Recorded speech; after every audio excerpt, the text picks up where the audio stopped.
All right, man. Welcome back to the Man Talk Show. Today, we're going to be talking about the 10 things that you need to stop doing in 2025. Now, this is a list of things that have dramatically changed my own life and have changed the lives of the men that I have worked with. I'm very fortunate in the sense that the clients that I get to work with are men that run hedge funds, that are Wall Street traders. They're some of the best in their industry, athletes, professional athletes from the NFL and NHL, rappers, musicians, heavy metal guitarists and drummers, guys that are real estate moguls and entrepreneurs in the tech world. I really get to work with some of the elite, top performing men. And what I've noticed is that all of these men at some point have to stop doing these behaviors that are in this list. And rather than doing some, New Year's, New You BS resolution that never works, that nobody ever follows through on, that I personally just legitimately dislike, I think it's garbage.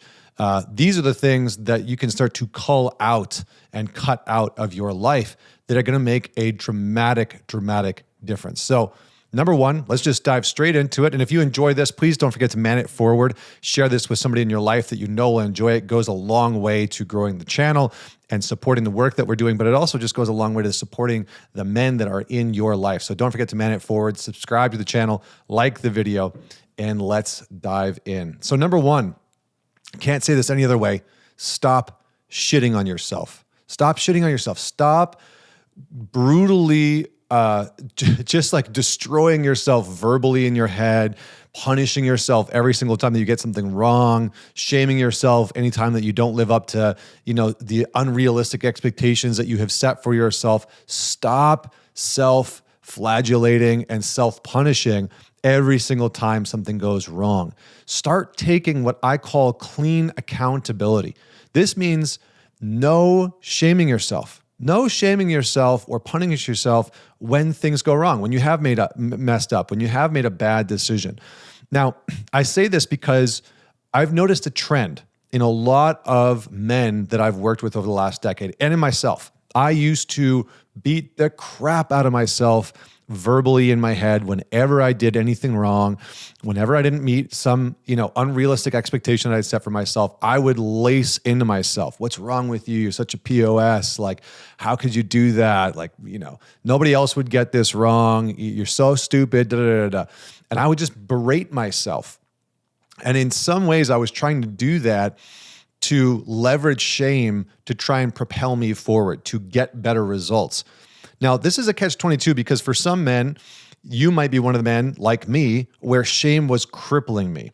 And that self-punishment, that self-deprecation was the thing standing in my way.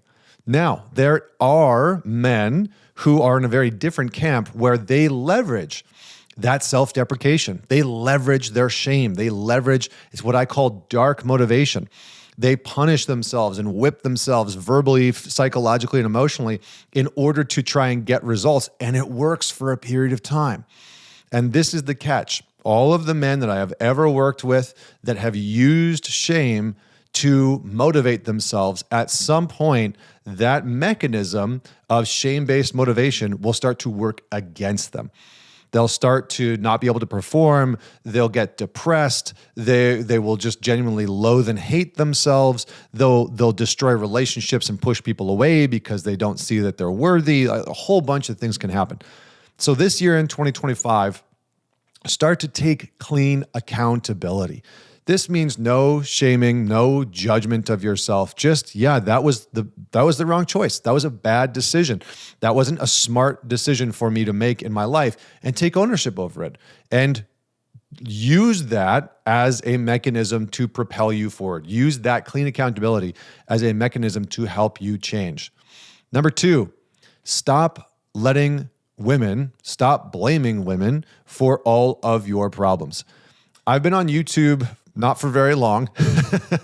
I haven't been on YouTube for a super long time, but I've been working with men for over a decade. And what I've noticed on YouTube is that there is a very large subset of men who are convinced that every single problem in their life is the result of a woman's. And there's a large subset of women who believe the same thing about men, right? It's like The patriarchy is the sole problem with everything in existence today, and every issue can be traced back to men. So I get it. I get that maybe you are a man who has been screwed over by a woman. Maybe you were betrayed, maybe you were cheated on, maybe you were hurt by a woman, maybe she divorced you and took half of everything that you earned and own. Maybe she won't let you access your kids. I get that there are genuinely women out there who are brutal to men. And maybe you've been on the receiving end of that. That still does not warrant and justify seeing women as the enemy writ large for every single problem in your life or every single problem for men in the world. And so this is really about taking your own level of potency and power back. Because whenever we villainize the opposing sex and we say that they are responsible for all of our woes, all of our problems, we move into a victimhood position. So you are not a victim to women. Now, you may have been victimized by women, abused by women physically, taken advantage of women by physically. I'm not negating that. I'm sorry if that happened to you. That's terrible. That sucks. So I'm not saying that that's not a real thing, and I do not ever want to downplay that's a very real thing that a lot of men experience. And for the most part, that's not what a lot of men are going through. What a lot of men are going through is they're pissed at women. They see women as the problem. They're angry. They don't think that they can get the women that they want. And so they're projecting a tremendous amount of vitriol and resentment and hostility towards women and acting like the victim to women. I can't get the job that I want because of women. I can't make enough money for women. I'll never be able to make women happy. And women become this sort of embodiment of a man's perfectionism, a man's relationship with his own perfectionism, that he can never get it right with his own perfectionism because he can never meet his own expectations. And for some men, they project that out onto women. I can never make you happy. I can never get it right with you. You're always going to betray me. And what it does is create not just a victim orientation within your mind and your mindset, but it allows you to stay lonely and isolated and disconnected from women because you just see them as one way. You just see women as a problem or as dysfunctional or as all entitled, and you never actually meet the woman that's in front of you because you're just interacting with the perception that you hold of women that's being projected onto her. So stop blaming women for all your problems and start to get to know the women that are actually in your life that you meet, whether it's at the coffee shop or the gym or the grocery store or at the yoga studio, wherever it is that you go at work. Start to genuinely get to know them and get to know that individual woman rather than projecting your animosity and vitriol towards women at large onto every single woman that you meet. Number 3, stop tuning in to calorie-less content. Stop tuning into terrible content. All right? Like, stop tuning into the thirst traps. Delete your OnlyFans account if you have one. Unfollow all the women on Instagram or TikTok that you follow that you know are just a waste of time, that are just, getting your attention for free, getting your follow and all your likes and all your comments and all your time and attention, and your imagination is going towards them. Stop wasting your time on content that is not nourishing your mind, that's not helping you to develop into the man, the leader, the husband, the partner, the father that you ultimately want to be. Start to consume valuable content that is designed specifically for the sole purpose of supporting you on the mission that you are on, whatever that mission is. Maybe you want to make $1 million next year. Maybe you just want to enter into the workforce and get a good job. Maybe you want to start a business. Maybe you want to have an extraordinary relationship or a really great sex life or whatever it is. Maybe you want to be an extraordinary father. Start to consume the type of content that is going to help you reach your goal and attack your mission. So really hone in on this. That might mean that you have to unfollow people, might mean that you have to go off of social media for a while, but really take a look at the content. Maybe you're only listening to certain podcasts and you need to broaden your podcast listening. Maybe there's some books that you actually need to read and not just consume content, but actually dive back into some books. So stop consuming calorie-less content and start consuming content that is going to support you in reaching your goals. All right. Number 4, stop ignoring your finances. I cannot tell you how many men I have worked with over the years who use avoidance as their main tool and tactic when it comes to their finances. You ask them how things are going financially, how much do you have saved, where's your debt at, how much is your monthly burn, and they're not able to give you any information. And I used to be like this. I felt insecure about money. I was terribly broke. I was in debt. I was like the ramen noodle dude. Like I used to make this, oh man, I'm going to get so much flack for this if you're watching this or listening to this. But in university, I was so broke that I would make stir fry with lunch meat. And so because I didn't have enough money to buy like real chicken breasts, or I didn't have enough money to buy steaks and like that type of meat, I would just buy like turkey lunch meat. And so I would make this stir fry. I remember dating this woman in university, and I made it for her one time, and she was like, "What is this? Like, are you okay? Do you need help? Do I need to send you help?" But part of that was that I was just in complete avoidance of my money situation. I did not want to look at it at all because I was broke. I was in debt. I didn't know how to save money. I didn't know how to invest money. I didn't know what the hell an ETF fund was, or a Roth IRA, or a tax-free savings account. I didn't know what any of those things were. And so it was just overwhelming.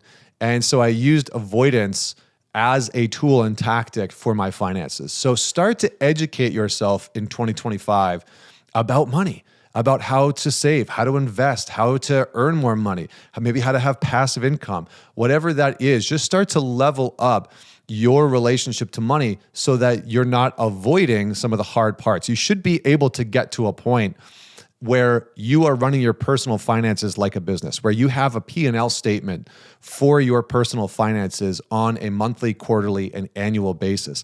So you can see the breakdown of how much money is coming in, where is that money going to, how much money is being saved, where is it being invested, and how are those investments doing.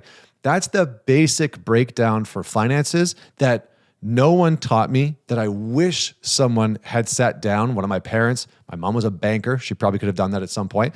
But that somebody had sat me down and said, here's how money works and operates. Here's the basics of it. And we're going to help you to learn how to invest. And that just never happened. But it's one of the things that has radically changed my life. When I prioritized my finances, I started earning more. I started not just earning and making more, but I started to save more. I paid off my debt pretty quickly, so I got entirely debt-free, which felt amazing, even though I made some sacrifices along the way. I remember at one point, I don't remember, I think it was like 2014, I was going to invest, it was like 10 grand into Tesla. And I didn't do it because at the time, I didn't know anything about stock trading. I thought it would be a good idea to buy Tesla stock.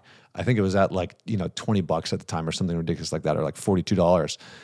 But I had all of this credit card debt, and I'd been carrying that credit card debt for a long time. And I just made a decision to pay down the credit card debt because I was on a mission. I had a goal: get rid of my debt, because it wasn't good debt, right? It wasn't like I wasn't leveraging to buy stocks and making, more revenue off of the stocks than I was on the cost to borrow the money. It wasn't good debt. It was like 20% on a credit card that had like $25,000 on it. It was not good. So I decided to pay off all my debt. Now in hindsight, I wish I had bought the Tesla stock, but I succeeded in my mission to pay off the debt. And I'm really glad that I didn't gamble, because I didn't know anything. I probably would have lost money. I would have been like the only dude that lost money on that stock. So stop ignoring your finances. Focus on them for 2025. Number 5 is stop seeking validation from women, from external sources. Now, I call this stop outsourcing validation and start insourcing validation. So what a lot of guys do, because we're very external, is they outsource validation, outsource the reinforcement of their own self-worth. I'm not sure if I'm worthy. I'm not sure if I'm good enough. I'm not sure if I'm smart enough. I'm not sure if I'm attractive enough. And what they do is they try and deploy this mechanism of getting feedback from people at work, from friends, from family members, from people that they whatever see at the gym, from their girlfriends, from their wives, from their partners. And they try and get validation to fill up their internal lack of, I don't feel good enough.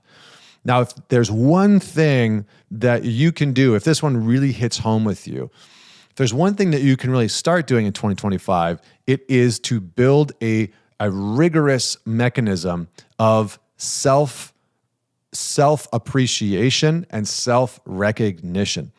If you can start to give yourself recognition and appreciation for the things that you are doing well, if you can acknowledge like, oh, I got up this morning and I executed on my morning routine and really good job. And you can start to build the habit of reinforcing all the things that you do well and all of the parts of yourself that are valuable innately and inherently. You won't need to externalize and outsource all of that validation. So stop outsourcing that validation and start insourcing that self-recognition and appreciation. The next piece is stop overworking, okay? This is number 6. Stop overworking. I see so many men killing themselves, really, burning themselves out, in order to make a living, and they just really struggle to prioritize any type of time for themselves. And I think it's challenging because hustle culture within a modern society really glorifies the pathway that leads to burnout. All right, hustle culture in itself is really just a recipe for the end destination is going to be burnout. That's really what it is. Now, there are some people who love working really hard, who love just going 1,000 miles an hour. And that's okay. There's nothing wrong with that. I love working hard. I really, really do. I love working hard. I love building my business. And I have had to learn to rest. I've had to learn to pull back on the reins sometimes and not take on more than I can do naturally. And this isn't about balance. This isn't about work-life balance. I think a lot of that stuff is nonsense, but this is about being able to design your life in a way that matches your priorities and your values. So if you have a value of family and friendship or community, travel and adventure, but your entire year is basically just working 80 to 90 hours a week, and you don't travel and you don't see friends and you don't see family, then your life isn't matching your priorities and your values. It's not matching what brings you joy, what fulfills you, and you are just pouring all of this work and effort into something that maybe you enjoy or maybe you don't at all, but you're missing out on living a more aligned and more congruent life. And for a lot of men, this is easy because for most men, it's easier to just be doing than it is to be being. And what do I mean by that? A lot of us men find that our worth and our value is tied or tethered to how much we can do. So we have this perception that a lot of guys have. It's like the more that I do, the more valuable or worthy I will be in the eyes of other people, or the more valuable and worthy I will feel within myself. Now, obviously, there's an argument to be made that if you build something in the world that can be very rewarding and fulfilling, it can bring you value financially, it can bring you status, it can bring you a whole bunch of things. But at the end of the day, if you don't know how to just be with yourself, if you don't know how to just like who you are without having to cut through the task list, every single day, you're going to struggle to find any level of fulfillment. You actually have to enjoy who you are innately. And so part of this letting go of overworking, which by the way, burnout doesn't actually allow you to be very productive. It doesn't allow you, when you're burnt out, you can't perform very well. You can't provide for your family very well, or even yourself very well. And you can't contribute in the way that you want. And so the overworking, knowing where your limits are, it's like, what is that? There's a gambling ad back in Canada. I don't know if it's still up, but they used to say, know your limit and play within it. And that was sort of the notion of like, know when to pull your chips off the table. And I think the same is true when it comes to working and really hustling. Know when and know where your limits are, and then play within those limits so that you don't bet the house and come out broke on the other side, because that's not going to be of service to you or anyone in your life. Number 7, stop living without structure. My gosh. I see so many men whose lives they call it free. It's like, I have so much freedom in my life. It's like, no, you just have no structure whatsoever, and you're floundering around wondering why you have no direction, no path, and no purpose in your life. We have no effing structure. If you do not have structure and order in your life, it's going to be very, very challenging for you to feel like you have any type of direction. And I don't care if you're a really creative person, like I'm a fairly creative person, but structure is still one of those things that has supported my life in exponential ways. So as an example, I organize my days to have themes. So there's certain days that I create content. There's certain days that I have business meetings. There's certain days that I see clients, right? So like, for example, Fridays are my client days. They're stacked with clients. That's when I see the majority of my clients. Wednesdays, I run groups. Tuesdays, I create content. Guess what day it is? Tuesdays, I create content and do podcast interviews, right? So start to create structure in your life. You can organize things so that you have a bit of a routine so that your body and your mind can settle into knowing what it's doing. And this is especially true if you are a creative, if you are a solopreneur or an entrepreneur, and you kind of wear a bunch of different hats. It's very important to organize and structure your life in a way that is going to allow you to not have to what I call hat switch or brain switch, right? To go from a business meeting into an interview, into a client meeting, that's going to require very different parts of your brain, and that's going to burn you out quicker. That's going to tax your mind and your body faster. So by developing structure in your life, and this applies to morning routines, nighttime routines, right? I have a very good morning routine. There's a lot of flow and flexibility in it, but there's very specific things that happen every single day. I have a nice nighttime routine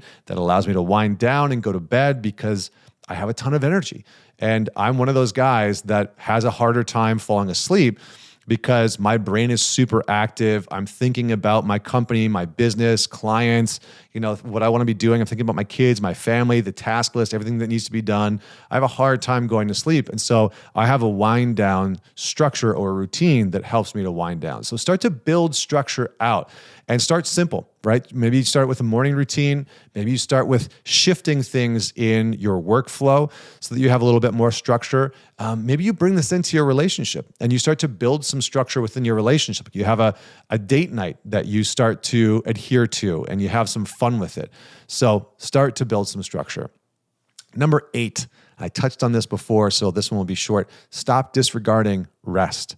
Stop disregarding rest. Burnout doesn't make you more of a man. Overworking, driving yourself into the ground doesn't make you more of a man. If you want to be more effective, you likely need to learn how to rest. Now, you might be one of the guys that's watching this and you're like, actually, all I do is rest and I never get my ass off the couch. Likely you're not really resting, you're distracting.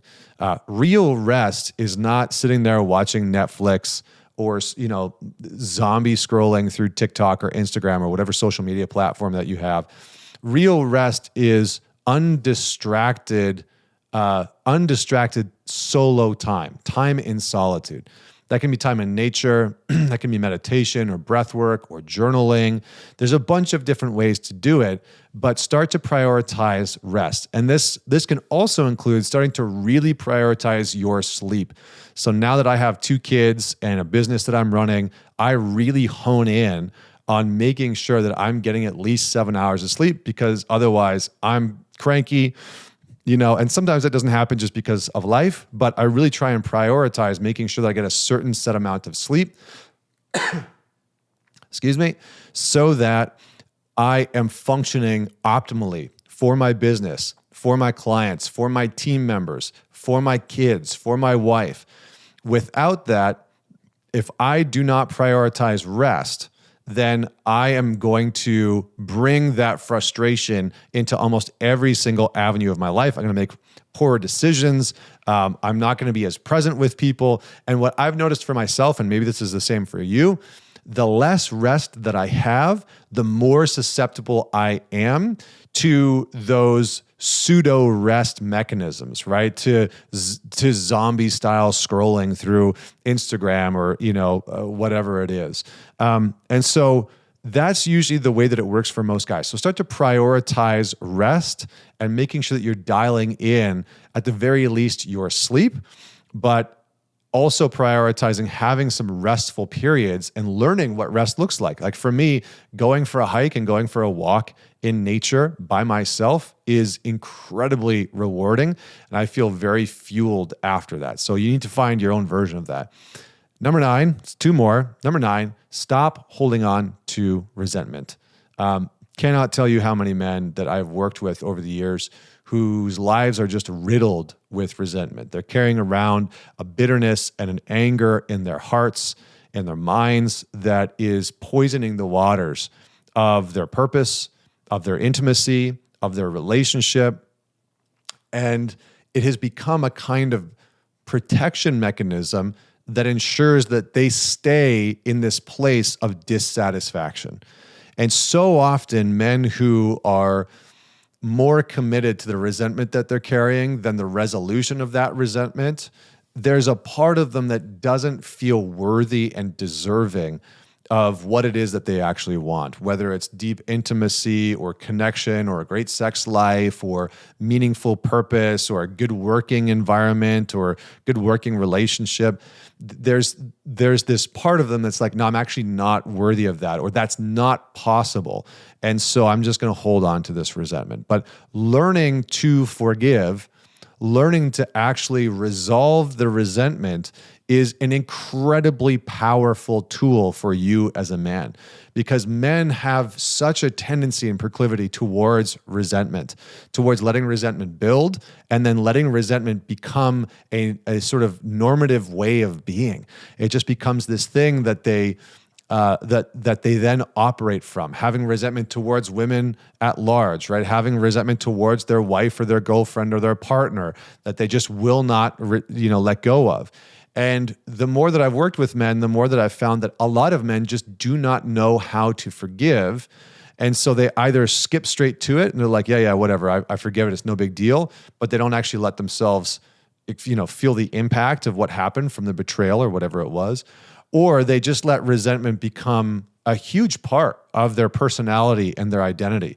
And they carry it around and they allow it to pop out in these passive aggressive or aggressive ways in their relationship. So this year, if this one really hits home with you, prioritize doing whatever you can to learn how to forgive yourself and how to forgive the people that have maybe betrayed you or hurt you, and to forgive the people that maybe you've carried resentment towards. And there's a bunch of different ways to do that. I'm happy to do a separate video on that if that would support you. Last but not least, stop rejecting help and support. Stop rejecting help and support. I mean, listen, I don't know if you know this, but I run something called the Man Talks Alliance. And in the Alliance, there are several hundred men. And what I have seen time and time again is that whenever a man's life is starting to go south or he's struggling, we have this natural predisposition towards isolation. It's not ingrained in us to reach out and call a buddy or ask a friend for help or ask a friend for support and advice.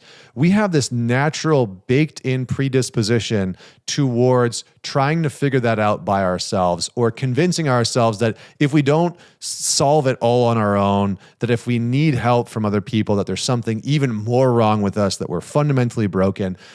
And one of the things I can tell you unequivocally is that your life will be exponentially better by surrounding yourself with other men that you trust and rely on to support you and give you feedback and guidance when your life starts to, fragment, fall apart, when things start to, get tough, whether that's financially or relationally. So pick up the phone. If you do not have men in your life like this, find some. Make it your absolute mission. I can tell you that my life is what it is today because I have continued to seek out and surround other exceptional and extraordinary men that can mentor me, that can give me feedback, that are peers and equals, that I trust their opinion, I trust their perspective, I trust them to see things in a way that maybe I don't see, or I trust them to point out things in my life that I might be missing, and to really hold my feet to the fire. And this has served me in a way that I cannot even describe to you. So if you want, you could go check out mantalks.com. The Alliance is on there. Doors will be opening in January. That is a phenomenal place to start. But there's many programs out there like that. So if you're looking for a good place, go find a group, go find a community. It doesn't have to be mine or Mantalks. There are tons that are out there, but you will absolutely benefit from having men who are invested in your life, invested in your success, invested in supporting you to move through the obstacles and the challenges that you will naturally and innately face. So that's it for today. Those are the 10 things I hope that you start to tackle in 2025. Comment below if you're watching this on YouTube and let me know which one you are going to be tackling, or if there's a different one that you are working on cutting out for 2025. And as always, do not forget to man it forward. Share this episode with somebody in your life that you know will enjoy it or could use it. Till next time, Connor Beaton signing off.